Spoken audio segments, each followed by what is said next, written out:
fez aqui na Associação Espírita Discípulo de Allan Kardec, enquanto a pandemia permitiu um 30% aqui aberto ao público, quem quiser frequentar.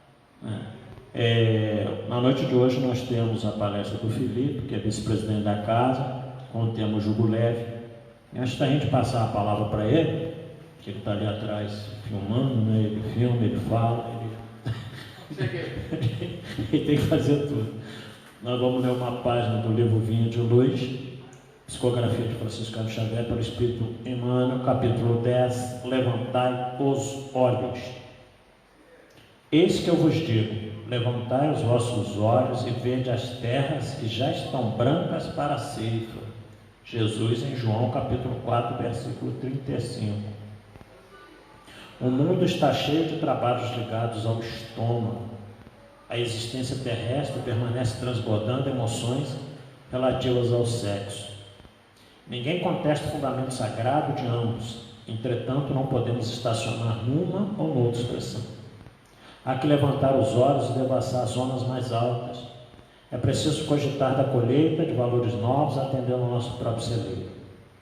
Não se resume a vida a fenômenos de nutrição, nem simplesmente a continuidade da espécie. Laborioso serviço de iluminação espiritual requisita o homem. Valiosos conhecimentos reclamam as esferas superiores. Verdades eternas proclamam que a felicidade não é um mito, que a vida não constitui apenas um curto período de manifestações carnais na terra, que a paz é tesouro dos filhos de Deus, que a grandeza divina é a maravilhosa destinação das criaturas. No entanto, para receber tão altos dons é indispensável erguer os olhos, elevar o entendimento e santificar os raciocínios. É imprescindível alçar a lâmpada sublime da fé acima das sombras. Irmão muito amado, que te conserva sob a divina árvore da vida, não te fixes tão somente nos frutos da oportunidade perdida que deixastes apodrecer ao abandono.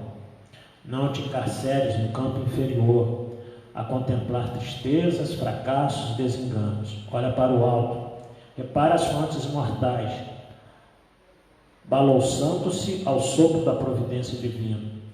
Dá-te aos labores da ceifa e observa que se as raízes ainda se demoram presas ao solo, os ramos viridentes, cheios de frutos substanciosos, avançam no infinito na direção dos céus. Como eu sempre costumo dizer, essas páginas de Emmanuel são de profunda reflexão na vida de todos nós, mas também a gente percebe a dificuldade muito grande de muitos de nós, dentro dos quais eu me incluo, da gente conseguir vencer tudo isso daqui. Então, quando Jesus diz em João, capítulo 4, levantar os olhos, é uma exortação que a gente consiga enxergar mais para cima, que a gente consiga realmente crescer, que a gente consiga olhar um pouco mais a vida espiritual, não nos detendo, como ele fala aqui, muito na coisa do mundo material de cá, do alimentar-se, ele fala aqui do estômago, então, ou seja, pensar única e exclusivamente nisso, em as coisas do mundo material e no sexo, como ele fala também no outro parágrafo, que é, sem dúvida alguma, uma das coisas que ainda aprende uma boa parte da humanidade terrena. A gente tem muita dificuldade de lidar com isso e, sobretudo, ainda de sublimar essa questão sexual. Então, ele fala aqui que é preciso levantar os olhos e ver zonas mais altas. Mas nós sabemos quanto nos é difícil ainda para muitos de nós fazer isso. Agora, se nós estamos nessa doutrina abençoada, se nós conhecemos um pouco do Evangelho de Jesus, o que nós precisamos fazer é um esforço, como ele diz aqui também, para alçar a lâmpada sublime da fé acima das sombras.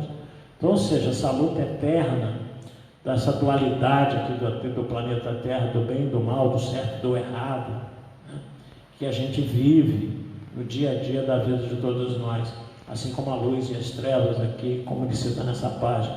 Então, muitos de nós, aliás, eu estou relendo o livro Tormentos da Obsessão, Manuel Filomeno de Miranda, e tem um trecho lá que ele fala exatamente disso.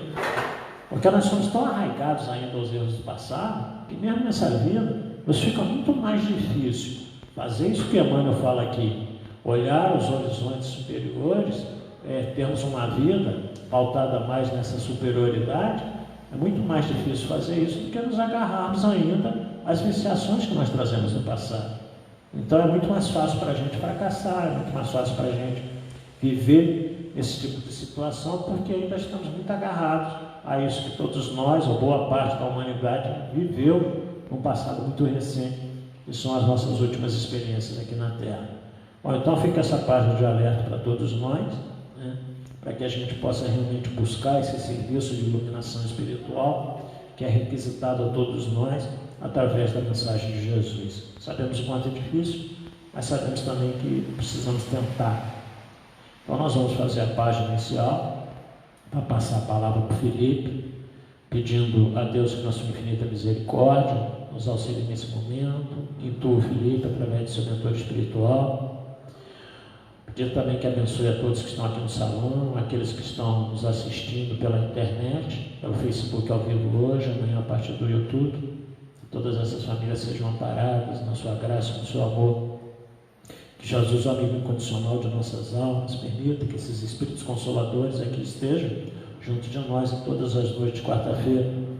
E que esses espíritos que aqui vêm com as suas aflições, com os seus desacertos, enfim, precisando de uma palavra que possa entender a mensagem da noite de hoje e sair daqui muito melhor do que quando aqui chegaram, trazido para os amigos espirituais.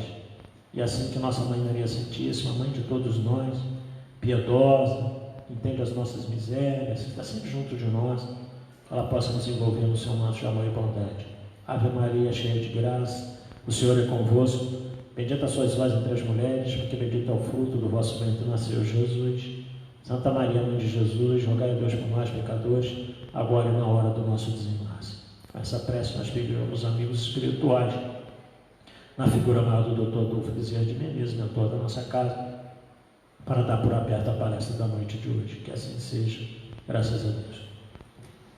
Então, conforme nós já falamos para vocês, né, o Felipe hoje vai nos apresentar o tema Jugo Leve. Isso aí. Gente, boa noite a todo mundo, boa noite a todo mundo que está aqui presente, aos que estão aí em casa, também já preparando o seu ambiente para ouvir um pouco das palavras, um pouco dos ensinamentos, para que a gente possa refletir nesses ensinamentos e colocar em prática diária, né? Eu tenho escolhido justamente do capítulo 6 do Evangelho Cristo Consolador, e o Jugo Leve é uma página pequena, mas que ele retrata bem justamente o que nós falamos o tempo todo da questão da essência, né? A gente trazer esses ensinamentos como essência, não aos nossos lábios, né? Não como uma questão somente de aprender, eu guardar na minha memória e deixo guardadinha e chego em casa, eu simplesmente engaveto, né? Ou então pego um livro, deixo o livro lá na estante e deixo aquele livro como uma recordação, até como um objeto de decoração. E o cristianismo não é assim. O Espiritismo também nos mostra, através da luz que a página nos trouxe, de que é o tempo todo em exercícios, promover esses exercícios da nossa transformação. É essa que é a essência. Nós aprendemos juntos. Isso não quer dizer que a gente está aqui, que a gente é mais evoluído um com o outro, não.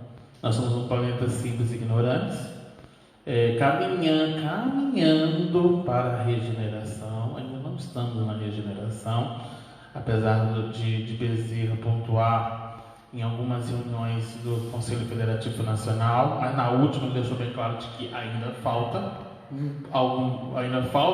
comprometimento nosso para a gente implantar a regeneração na Terra. Mas isso tudo implica mudança. Quando a gente fala de regenerar, implica mudar, né?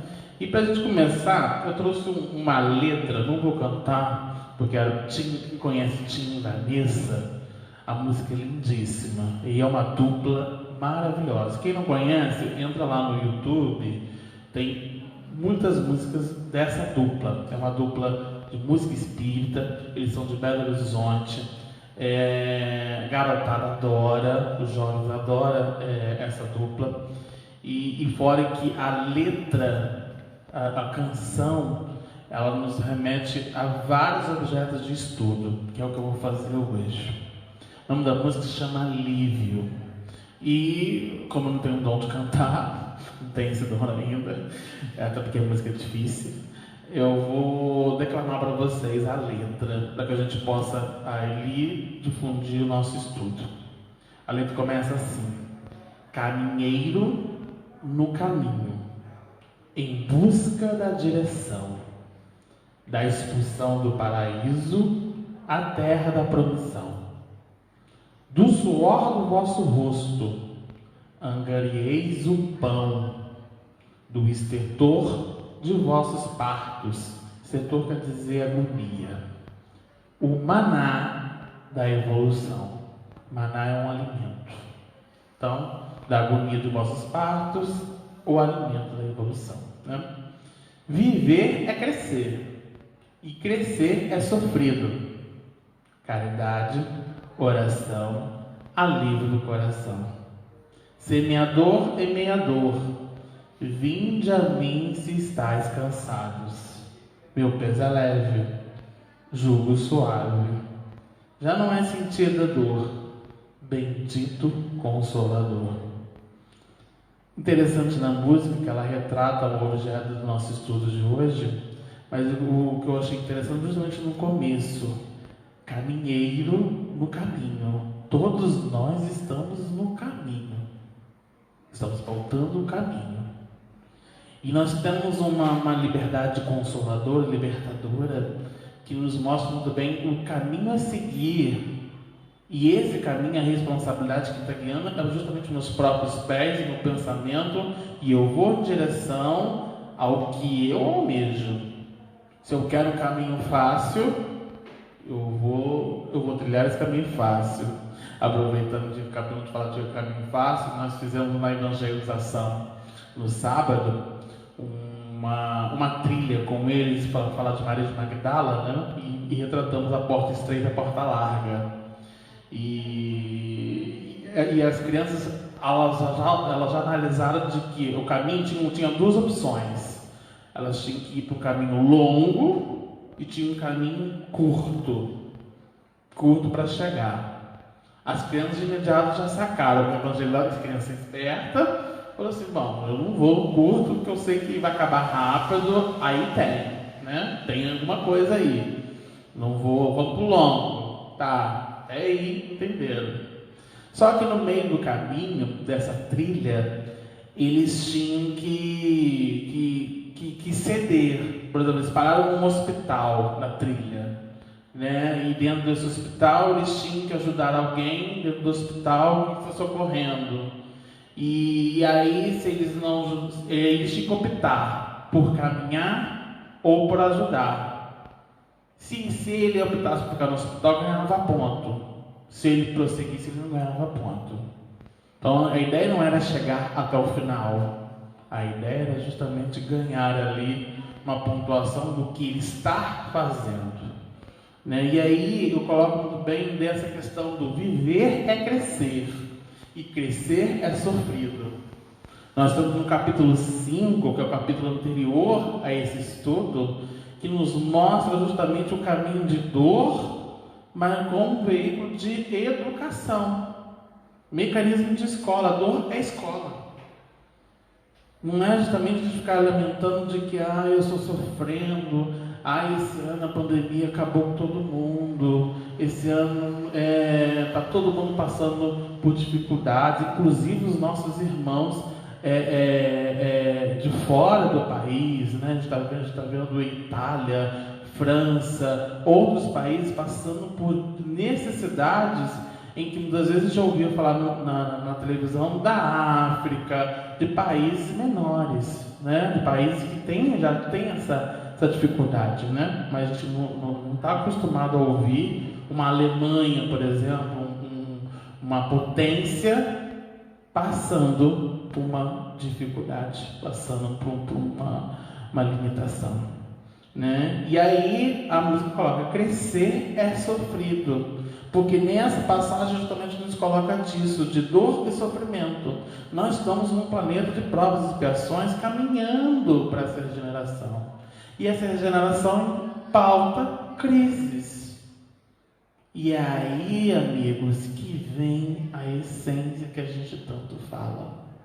É nesse momento que ali que a gente tem que perceber o objetivo de que eu estou aqui ouvindo a palavra, estou aqui no centro tomando passe, ou então estou lendo um livro edificante, que eu estou mentalizando uma coisa para promover a minha cura e autocura. Mas se eu não reconhecer isso em essência, vamos ter dificuldade. Aí nós estamos buscando dor e o sofrimento. E aí, no final, ela coloca, né? Aqui, eles colocam, né? Tim e Vanessa, né? Caridade de oração, alívio do coração. A pauta, né? A essência do cristianismo, o quê? Humildade e caridade, né? Caridade e oração. Nós vamos falar muito de caridade. E é um tema que não se esgota. É um tema que toda palestra, que toda ação nós vamos falar de caridade. Porque a caridade, justamente como entendia Jesus, ela envolve uma trindade também: benevolência, indulgência e perdão. Não é somente entregar o quilozinho, a roupazinha, né, o sapato. Não é só isso, né? A gente tem um acolhimento a oferecer diante daquele irmão, que é nosso irmão. Então, semeador em meio à dor, vinde a mim se estáis cansados. Não é um cansaço físico. Nós, por exemplo, pontuando hoje, nós estamos cansados, né? Nós não queremos mais pandemia. Se a gente pudesse falar assim, poxa, Deus, Criador, queria acabar com isso tudo, né? Quero voltar à minha vida normal. Quero voltar à minha realidade. Mas a oportunidade diz de que não está na hora. A hora é de rever. Nós estamos falando disso lá desde março, desde o começo da pandemia. É o momento de revermos. Meu peso é leve, jugo é suave, já não é sentido a dor. Bendito Consolador. Quando a gente fala de jugo, convém lembrar algumas coisas, né?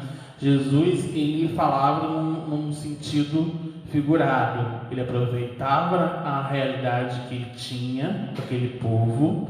Então ele falava por alegorias, por figuras. Falamos várias parábolas, né? Tem ensinamentos baseados no exemplo.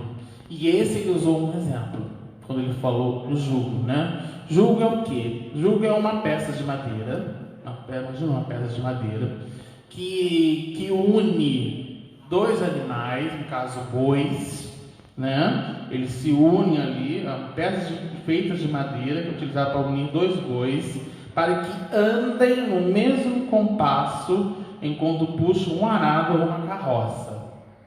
Então, o significado de jugo, né? Não é julgo não, tá? Não é julgar não, gente, é jugo. Jugo é justamente essa madeira que une o animal em torno de uma direção. É lógico que esse animal ele vai carregar o quê? Peso. Ele carrega um peso na carroça, né? Então, é uma madeira que une os dois animais, tem uma carroça e alguém que está guiando para levar aquele peso para um determinado local, né? Se a gente for analisar no sentido figurado, o que significa? Significa submissão, né? O animal ele está em submissão ao humano, a alguém que está coordenando essa caminhada, ele não vai caminhar sozinho.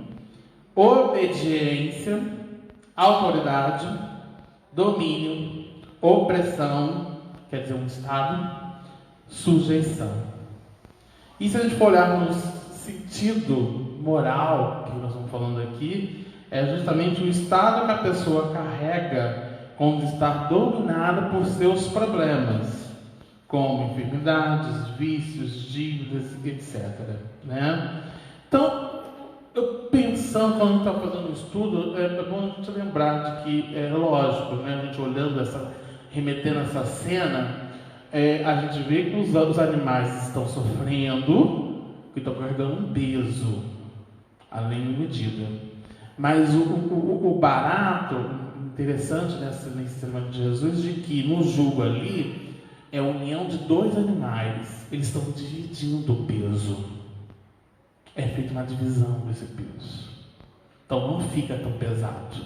Se fosse sozinho, aí sim, é um peso muito grande que não daria para suportar, né?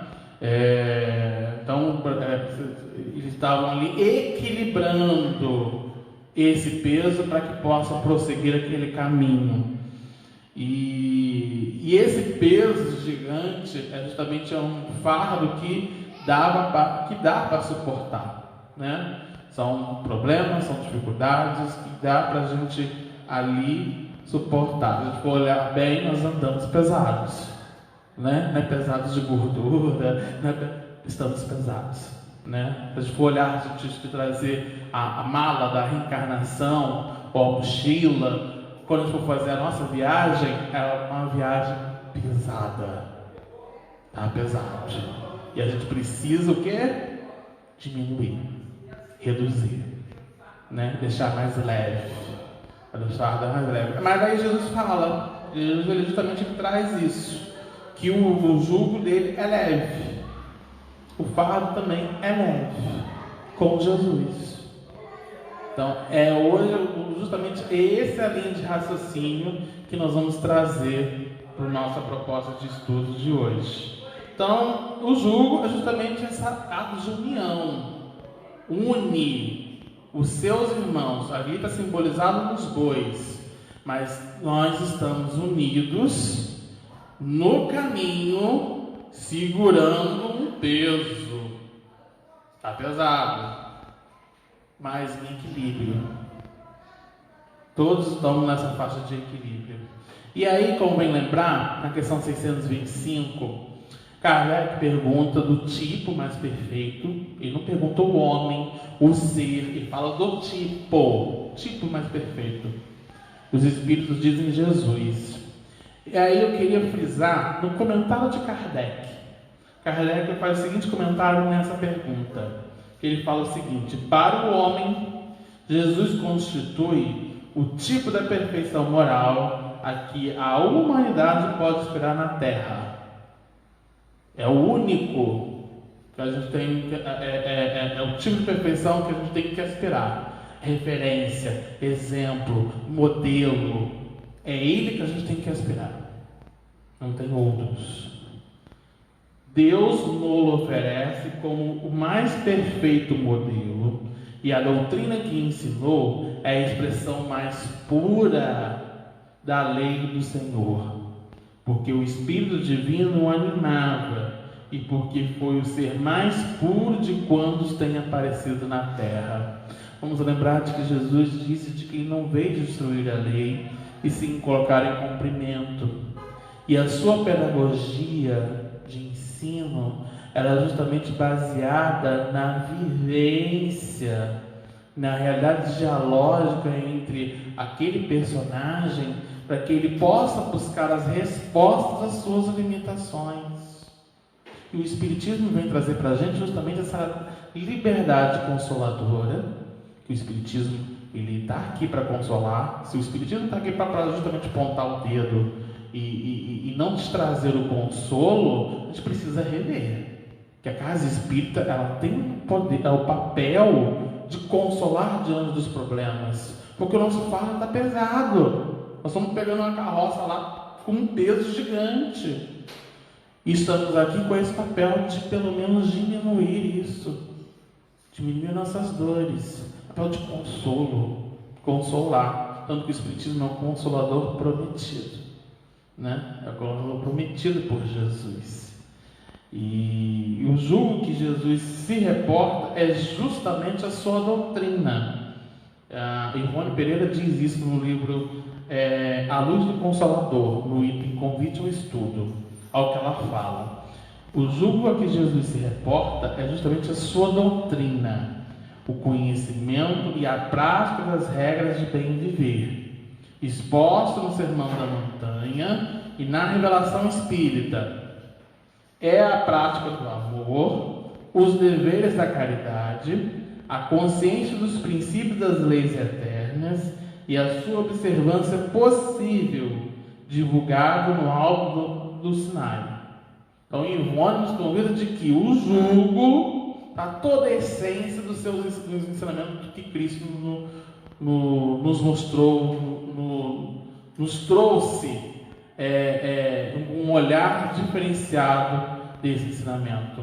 Tanto que o Espiritismo ele vem também de mostrar esse caminho. Hoje nós temos um caminho mais claro. Hoje a gente consegue perceber momentos, situações de que justamente a oportunidade está à nossa vista e a gente consegue observar isso. E aí é o nosso caminho libertador, de que eu vou seguir o que a minha intuição diz, o que estão me guiando a fazer, ou vou optar por não fazer nada, cruzar os braços, ficar em casa reclamando. Ficar reclamando que não deu nada certo, né? Então, prática do amor, deveres da caridade, consciência dos princípios das leis eternas. Não adianta eu reclamar que por que eu estou passando por essas dificuldades todas na pandemia, dificuldade financeira, dificuldade emocional, por que eu estou passando por isso? Sendo que a gente tem um conhecimento que nos mostra uma amplitude ainda muito maior. E não é para a gente ficar se martirizando. Ele diz justamente para que a gente possa se rever nossos conceitos, mudar pensamentos. Nós vamos falar muito da questão da luz, né? E muitas das vezes o que impede de a gente pautar-se a essa luz é o orgulho, é o egoísmo. É justamente isso que nos faz justamente ficar mais cômodos, como se diz, a gente fica submerso a uma ação e a gente fica paralisado ali por falta de vontade, por comodismo. A palavra é essa, comodismo. A gente se acomoda. E aí não vai ter como a gente trabalhar num ponto em que eu já estou desistindo fácil. E ele fala justamente não desistir, para perseverar. Aguenta firme. Tanto que se a gente for analisar todos os ensinamentos com seus apóstolos e esses personagens que estavam próximos à edificação do cristianismo, a palavra consoladora de Cristo era o tempo todo essa: aguenta, tenha fé, acredite, vai melhorar, vai ter a cura. E aí, quando a gente fala muito de cura, eu lembrei agora uma chargezinha do Facebook que mostra muito bem uma fila de pessoas procurando a cura. Acho que essa charge é conhecida nas redes sociais. Uma multidão querendo a cura dos seus males, dos seus problemas, diversas. Imagina aí um problema que você tem e você quer buscar essa cura. Então, aquela fila enorme. Mas a cura para você fazer a caridade, para que você trabalhe no bem, para que você se sacrifique. Não sacrificar totalmente, mudar a sua vida assim, da água para o vinho, mas que você faça a sua parte. Uma ação. Essa fila é pequena. Essa fila não é grande. Não tem aglomeração aí, né? Então é importante a gente observar essas ações. E dando prosseguimento aqui, no Evangelho, ele coloca o seguinte: todos os sofrimentos encontram consolação em a fé no futuro, em a confiança na justiça de Deus, que o Cristo veio ensinar aos homens. Kardec já nos dá esse alerta de que a fé remove montanhas, mas não é aquela fé vacilante, não é aquela fé de que, poxa, eu estou aqui no centro, eu estou fazendo tudo que eu estou fazendo direitinho, mas não está acontecendo nada. É uma fé vacilante, eu não estou acreditando. A fé nossa é a fé raciocinada. é uma fé ativa, é uma fé com base no estudo. Ela é atrelada à razão. Então a fé ativa, ela envolve justamente caridade. Ela envolve trabalho no bem. Então, todos os cumprimentos encontram consolação. Tem que ter fé. Ela não remove montanha? Imagina a gente remover uma montanha, aquele fardo lá. Que é trabalho, quer se dedicar para a gente justamente se superar em torno dessas montanhas, né? Então vamos começar então com uma passagem de Mateus, Mateus no capítulo 11, versículo 25, 26, 28 e 30 também. Começa assim: naquele tempo, respondendo Jesus, disse: graça te dou, ó Pai, Senhor do céu e da terra, que ocultaste essas coisas aos sábios instruídos e as revelaste aos pequeninos. Sim, ó Pai, porque assim te aprouve e agrada. Vinde a mim, todos vós que estáis cansados e oprimidos, e eu vos aliviarei. Tomai sobre vós o meu jugo, ao jugo que eu falei lá, que é uma peça de madeira que une, e aprendei de mim, que sou manso e humilde de coração, e encontrareis descanso para a vossa alma, porque o meu jugo é suave e o fardo é leve. Quando a gente fala de descanso, a gente já imagina aquele lugar, né? Aquele lugar, aquele céu, a gente está descansando, não estou com problema nenhum. Só que leiam o livro Voltaire, vocês vão ver que não é bem assim, não. Nosso lar também, né? Nosso lar também mostra de que não tem esse descansozinho que a gente imagina, não. Não, porque nós imaginamos um descanso eterno, né? Ou aquelas nuvenzinhas, não é assim, não. Tá? Nós temos muito trabalho, tanto no campo material quanto no campo espiritual. E aí a gente já começa retratando nessa parte aqui, nessa passagem, que Jesus nos faz ver a importância do seu evangelho como rota segura da conquista da felicidade verdadeira. Rota segura. Se eu tenho algum problema, se eu tenho alguma questão, se eu tenho uma dificuldade, uma dica que eu dou, ao invés de a gente procurar, tem milhões de remédios que a gente busca aí. Muitas vezes eu estou com uma dor de cabeça, a gente busca, a primeira coisa que a gente pensa na cabeça é o analgésico, né? Mas o analgésico que ele limita aquela dor de cabeça por algumas horas, mas a dor de cabeça continua. É lógico que tem que procurar o médico, né? Nosso médico físico, para saber o que está havendo. Mas ao mesmo tempo nós temos uma rota segura para a conquista da felicidade verdadeira. Que Jesus ele falou para a gente de que a felicidade não é deste mundo. Ele fala justamente dessa felicidade pura, dessa felicidade em essência, que a gente ainda tem dificuldade.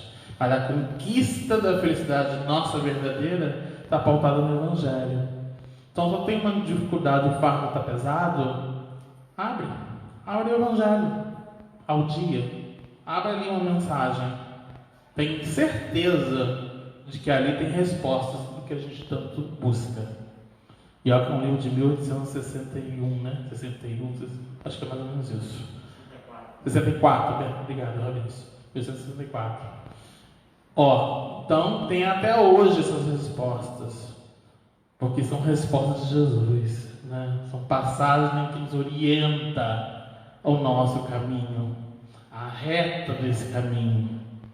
Então, a rota segura para a nossa felicidade verdadeira está pautada no Evangelho. Então, gente, o Evangelho não é um livro de cabeceira. É um livro para que a gente possa ali buscar essa alternativa na nossa decisão.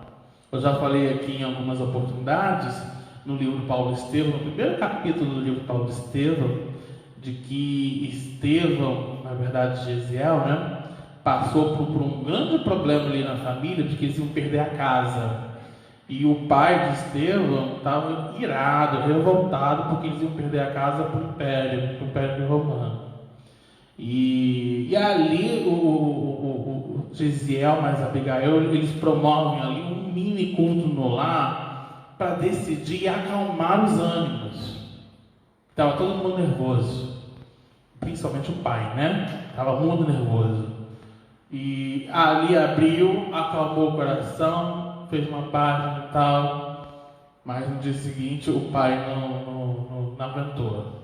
Foi lá tirar satisfação, né? E aí foi preso e não vou dar mais spoiler. Leia o livro. É muito bom, o livro é muito bom.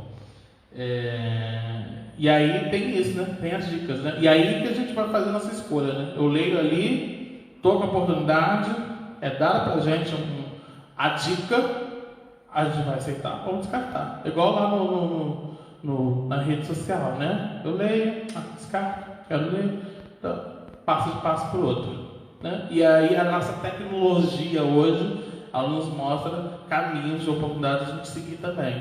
Naquela época tinha lá o boi, o jugo, né? Que fazia não ficar pesado para o boi sozinho carregar aquele peso. Tinha madeira para justamente caminhar junto. E independente do nosso estágio evolutivo, importa considerar que Jesus continua conosco, sempre solícito, disposto a nos ensinar como edificar o reino dos céus em nós mesmos. Ele o tempo todo fala dessa questão do reino dos céus pautado em mim, né? O reino, esse símbolo, o reino dos céus, é justamente estar em nós, né? Então, quando ele fala graças te dou, ó Pai, Senhor do céu e da terra, indica que além de louvor, uma referência de submissão, né, ao Pai Criador, ao jugo, que é justamente a essência desse ensinamento, desse evangelho.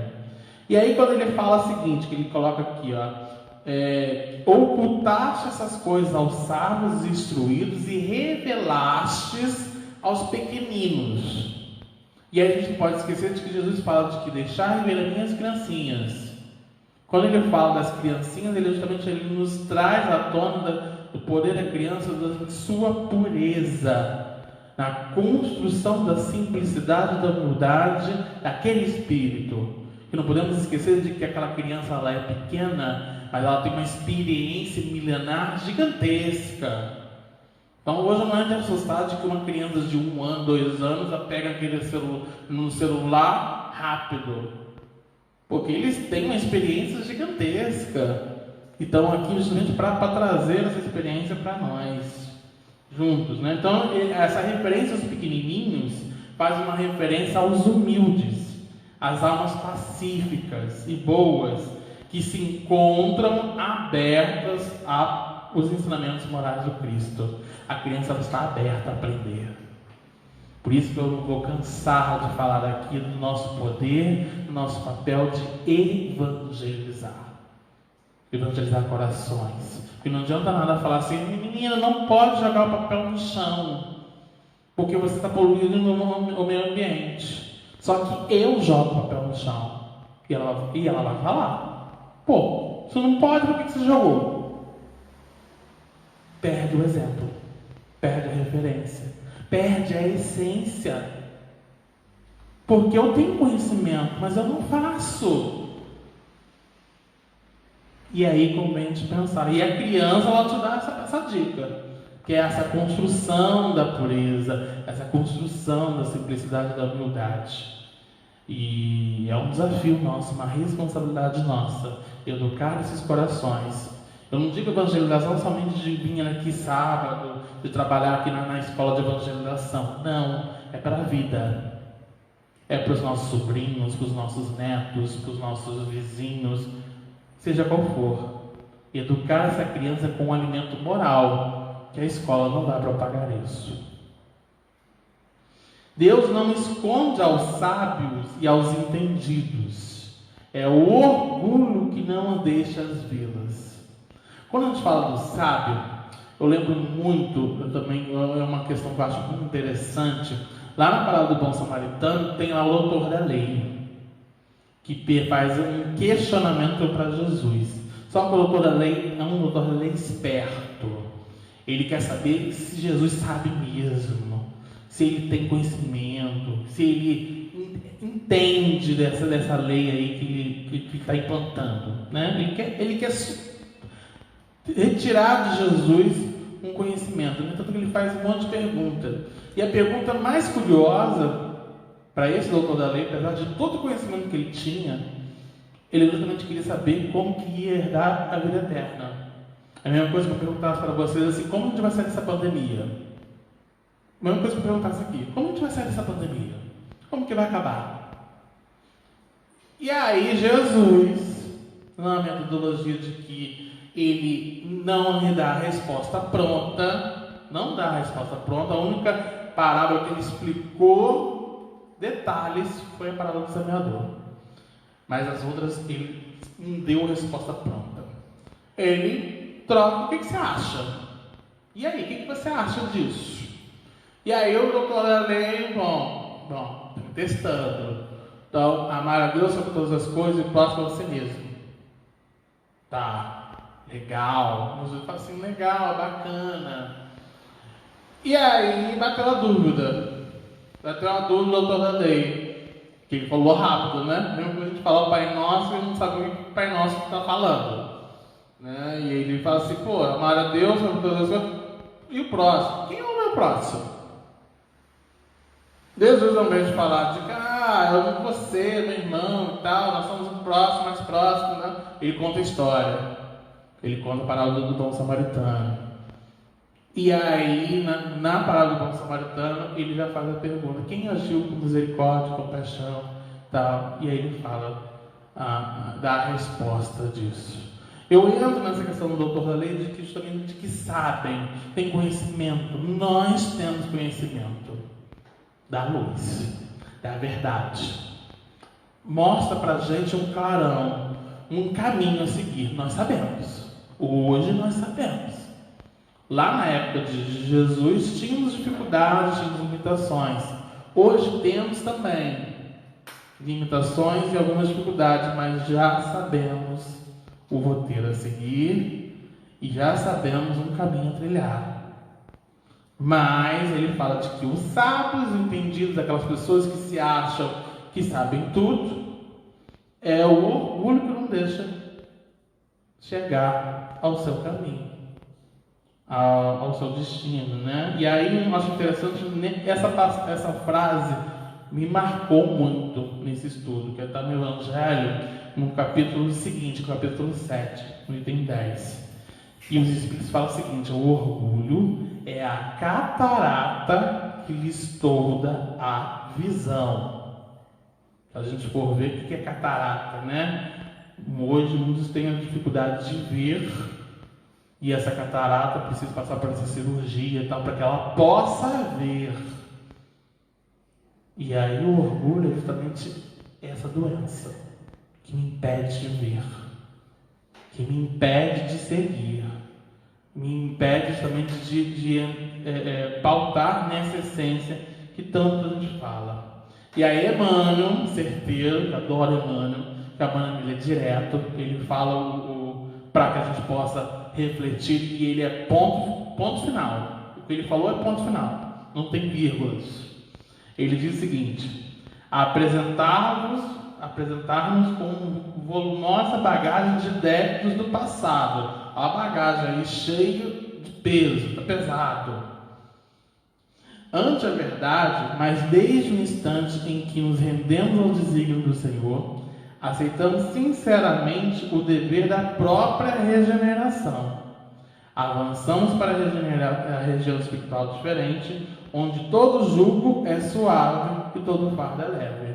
A partir do momento em que eu estou aqui, buscando esse ensinamento, buscando aprender um pouco de entender essas lições, essas reflexões, e aceitar isso em nosso íntimo para que a gente possa colocar, não vai ter sofrimento nenhum que nos guie para que a gente possa trilhar o nosso caminho.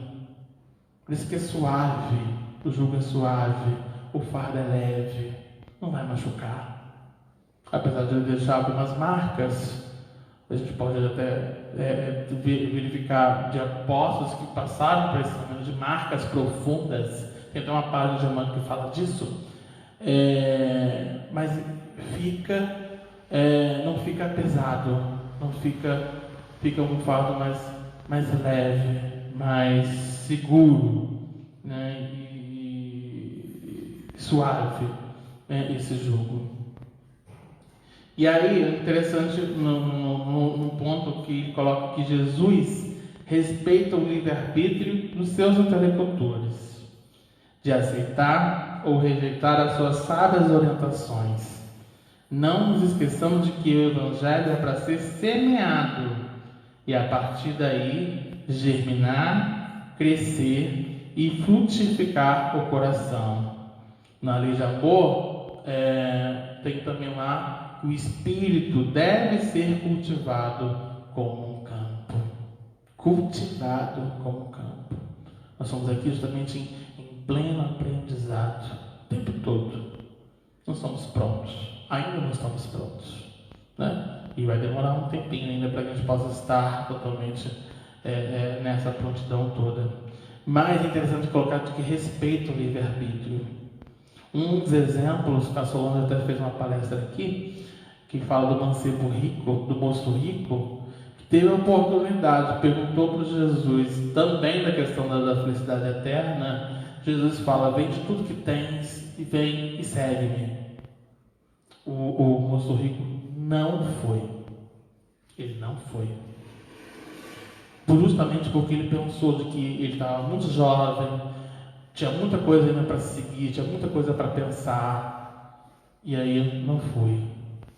A Amélia Rodrigues depois dá uma descrição total desse momento e do quanto ele se arrependeu depois de não ter aceitado esse convite. E aí vem à tona a gente passar a mesma coisa se for analisar hoje os nossos jovens, ou então até mesmo nós que temos um compromisso de que a gente recebeu um convite, não vou poder porque eu tenho que pensar também no meu futuro profissional, ou no meu futuro, na minha construção pessoal, ou então mesmo acho que a gente não está preparado, sendo que a gente recebeu o convite. Olha lá a festa das bodas. A festa das bodas, o rei abre o banquete para uma turma que recusa, né? Uma turma que ele recusa, mas depois ele abre para o povo todo abrir, para todo mundo participar do casamento do seu filho. Só que em um momento o rei fala assim: meu amigo, você não está com a túnica, você não está com o vestimento ideal, não pode participar dessa festa. É justamente o que nós estamos falando aqui do jugo leve. A essência dos ensinamentos do Cristo está pautada nesse jugo, né? E a gente tem que vestir a roupa correta, a essência correta. Então, quando a gente recebe um convite, analisamos com carinho esse convite, porque esse convite muitas vezes não é o Felipe fazendo um convite, e sim uma play de espíritos, uma oportunidade de transformação moral, que a gente pode fazer igual o moço rico lá: desisto, não, eu ainda tenho tempo ainda pela frente. E a gente esquece que o tempo é relativo a cada condição do aprendiz, né? E aí, entrando na questão do vinde a mim, que o vinde a mim é forte. Quando Cristo fala: vinde a mim todos vós que estáis cansados, saturados, né, e oprimidos, que eu vos aliviarei. Tomai sobre vós o meu jugo e aprendei de mim, que sou manso e humilde de coração. Ele mesmo fala, né? Aprendei de mim, de Jesus, que é todo manso e humilde de coração. Ele é referência, não podemos esquecer disso. E encontrareis descanso para a vossa alma. E aí, quando a gente trabalha esse cansaço, é importante a gente dizer que Emmanuel também coloca no livro Caminho, Verdade e Vida. Ele diz de que ninguém como Cristo espalhou na terra tanta alegria e fortaleza de ânimo. Espalhou para a gente esse caminho de alegria, um evangelho que a gente não é para ficar triste, não é para ficar depressivo, não é para ficar de cabisbaixo. É importante dizer, gente, que o desânimo, a pessoa que fala: estou desanimado, não está dando, não está legal, o momento não está legal. O desânimo no Evangelho nos mostra que é uma falta alma, Ânimo, ânima é alma. Desânimo é falta. Está faltando. Quando eu falo de falta, está faltando essência. A pessoa, quando fala que está desanimada, falta essência desse ensinamento. Olha o jogo aí, né? E aí a prece é apoio para a alma. A prece para a gente é um grande instrumento de cura e autocura. Mas é preciso ter fé. É preciso acreditar. É preciso ter firmeza para que a gente justamente possa buscar as soluções, as respostas que tanto precisamos. Então Jesus era o mestre da confiança e do otimismo e chamava aos seus corações todos que estivessem cansados sob o peso de desenganos terrestres. Quando nascem da dor sincera e construtiva, são filtros de redenção e vida. No entanto, procedem do desespero, são venenos mortais. Quando a gente se rebela, quando a gente está desesperado, é justamente aí um caminho da catarata, que eu disse para vocês. Né? Quando a gente se rebela, se revolta, a gente quer se afastar de tudo, de todos, é veneno mortal. Emmanuel falando isso, tá? Não é Felipe não. Dizendo que quando procedem do desespero, são venenos mortais. E quando Cristo fala para a gente, vinde a mim, está faturado ali, a simbologia desse vinde a mim é todo mundo em sua expressão mais pura de vibrações de amor. Que Jesus ele veio nos mostrar exatamente esse caminho do amor ao semelhante, é um amor que nós temos dificuldade ainda de entender. E ele traz ao vinde, vem a mim. Né? Você que está cansado, você que está sofrendo, você que está com dificuldade, vem. Ele diz, vem a mim. Busca essa essência, busca esses ensinamentos. Ele convida, e Jesus espera que a gente movimenta por ele, paciente, no seu tempo. Não adianta a gente se desesperar. Não adianta a gente implorar por solução rápida, que nós somos imediatistas. Vem, segue-me. Busque esse alimento da alma para a construção pura do seu ser. E quando ele fala de alívio, eu acho interessante que ele faz uma promessa do alívio das dores. Né? Ele já traz para a gente essa promessa do alívio, mas na sintonia, no padrão do Cristo. Esse alívio ele vai vir quando a gente estiver nessa sintonia de pensamento, na sintonia da reflexão do que está me faltando hoje, no caminho que eu tenho que trilhar. Né? Muitas vezes estou com dificuldade, muitas vezes a gente está ali, a internet é o palco de julgamentos, né? A rede social está ali, política então é um palco de exercícios para que a gente possa aplicar a paciência, a resignação e ouvir o outro. Muitas vezes, se ele tem a opinião diferente da sua, escuta o outro, escutatória. Jesus o que mais fazia era isso. Respeitava a opinião diferente. Ele não queria mostrar que a sua verdade, porque ele sabia que ele ia entender no seu tempo a sua verdade. E muitos de nós a gente quer mostrar, a gente quer convencer, né? Quer convencer de imediato, melhor assim e tal, meu jeito.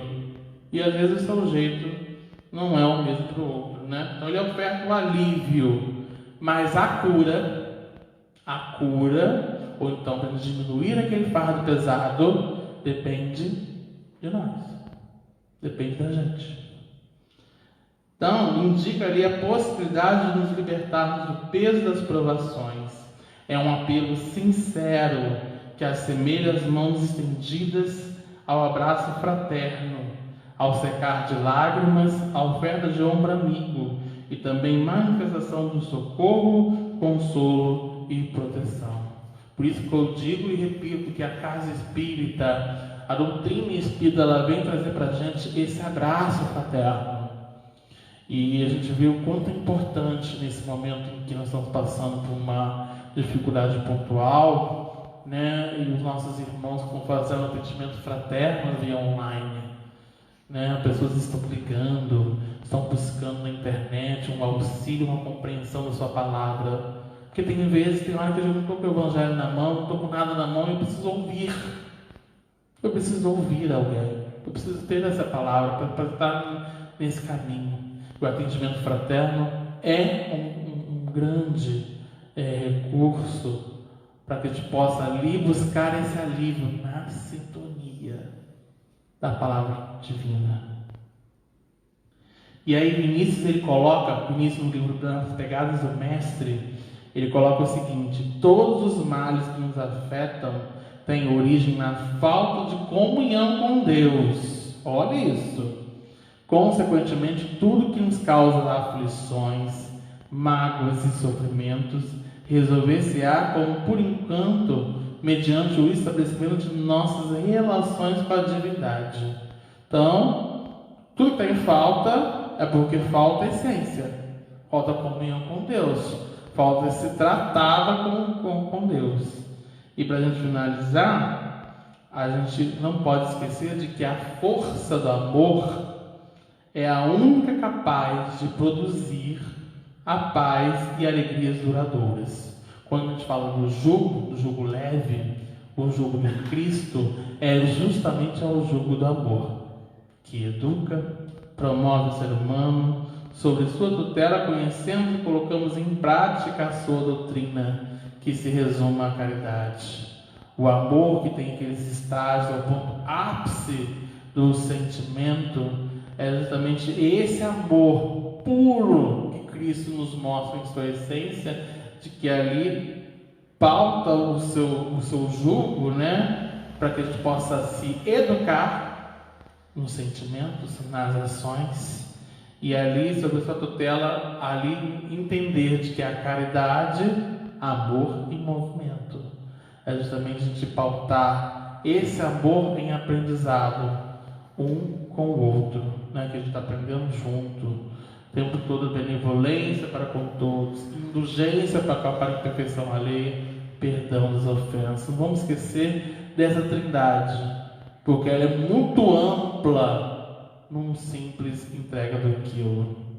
Eu posso muito bem entregar 1 quilo, mas com sentimento, com uma compreensão, com a mensagem de carinho. Eu posso muito bem, ao invés de achar de que a minha esmola ele vai levar para um mau caminho, de levar ele para o alimento de essência, o alimento real para a sua necessidade. Ou então, muitas das vezes, entender de que a esmola é um ponto da nossa vida íntima, a esmola da vida íntima. Entender de que o que a gente está contribuindo pode ser pouco para a gente, mas é gigante para aquele que recebe. E a gente sabe muito bem de que todos nós temos instrumentos, todos nós temos recursos para essa autoiluminação. A cura desses problemas, todas essas questões que nos atormentam, é somente nossa. É a nossa transformação moral. Só que esse jugo leve, para esse jugo ser suave e o fardo leve, eu tenho que buscar a minha trilha na essência, no que a gente tanto fala, no que a gente tanto estuda, no que a gente tanto pauta em nossas ações. Essência do ensinamento do Cristo. Gente, mais uma vez agradeço aí a compreensão de todos. Eu espero que a gente entenda e faça a reflexão dessa mensagem e, lógico, coloque isso em prática.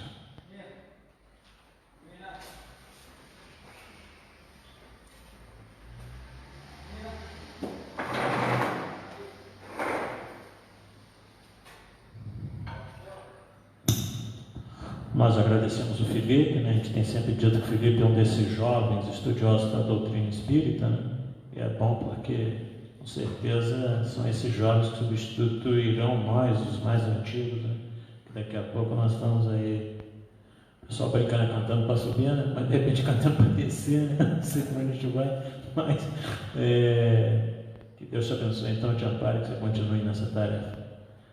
Lembrando a vocês que domingo, 9 horas da manhã, a gente tem a palestra também, no mesmo horário, Domingo agora vai ser com a Elisete. E na próxima quarta-feira, às 19h30, com o Carlos Luiz. Ok? Então a gente convida a todos vocês, aqueles que ainda não se sentem seguros, continuar assistindo pela internet, e aqueles que se sentem seguros, vir na EDAC enquanto a gente está podendo, né? Enquanto essa pandemia permite aí que a gente frequente. Lembrando a vocês então que continuamos também com o trabalho de paz, né? Com todas as seguranças necessárias, com toda a proteção que as autoridades sanitárias nos pedem, ok? Então nós vamos encerrar. Alguma coisa, Felipe? Não, né? Nós vamos encerrar essa primeira parte, agradecidos a Deus por essa oportunidade aqui estar na nossa instituição espírita, rezando a oração que Jesus nos ensinou. Pai nosso que estás no céu, santificado seja o vosso nome, venha a nós o vosso reino, seja feita a vossa vontade, assim na terra como nos céus. Pão nosso de cada dia nos dai hoje, perdoai as nossas ofensas, assim como nós perdoamos a quem nos tem ofendido. Não nos deixeis cair nas tentações do caminho, mas livrai-nos de todo mal, porque são teus o reino, o poder e a glória para sempre. Com essa prece, nós pedimos permissão para dar por encerrada a primeira parte e passar então para o trabalho na Câmara de Paz. Boa noite a todos que estão nos assistindo aí pelas redes sociais e boa noite a vocês que estão presentes aqui no salão.